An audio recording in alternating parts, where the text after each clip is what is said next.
Hello, Distinct Magazine readers. My name is Amy Mobile. I live in Mississippi in the USA. I am 17 and I have dyslexia. I am distinct. Before the 6th grade, I was below my reading levels in all my classes. I would go into the year and I was still behind. I couldn't read up to the same speed as everybody else in my classes.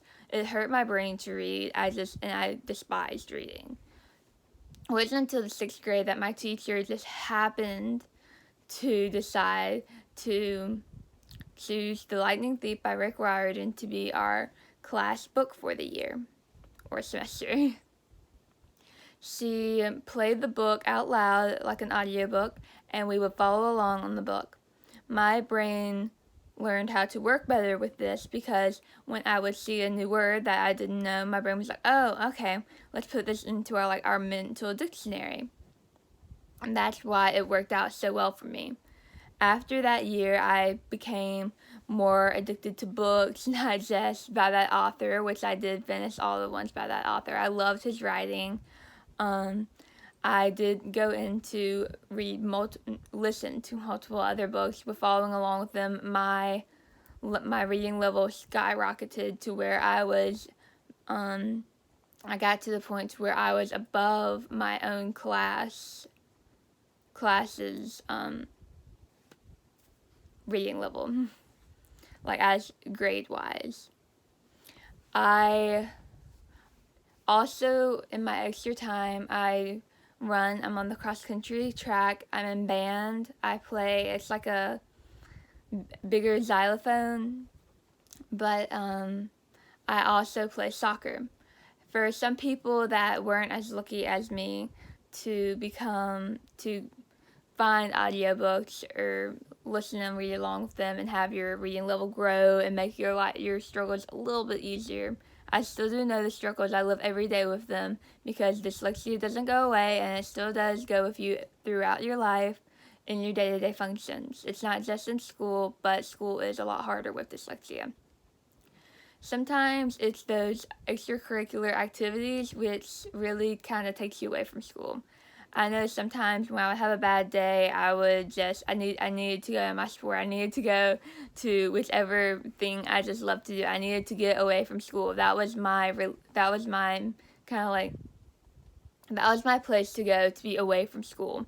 I needed that extracurricular activity. I needed that space away from school to be able to mentally get through it, I guess you could say. Like for cross country, I love running.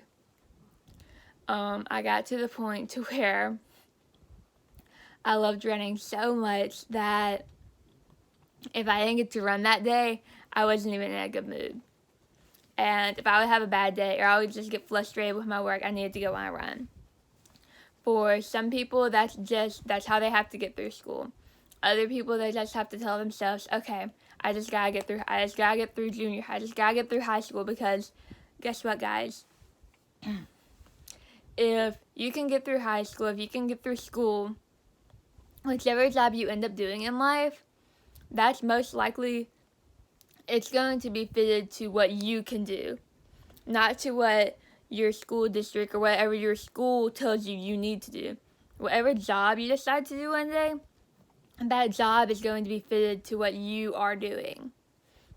So really, in life, you really just kind of have to think of the bigger picture when you're a dyslexic kid.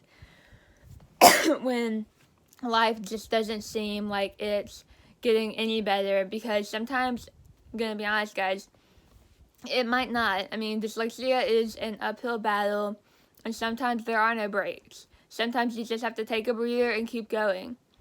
And take a little run. Just step away from the situation, step away from the schoolwork or the school, and just breathe for a second. Because, in the end of the day, school is not going to last forever. It's really not. I know it might feel like it is, but it's really not.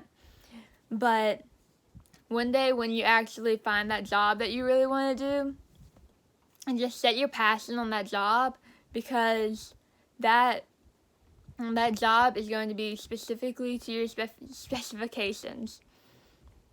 And one day, if you are really good at it, then you can like look back and see like, hey, see, you don't have to be awesome at school to do great in life. You can still do great things without having to be great at school.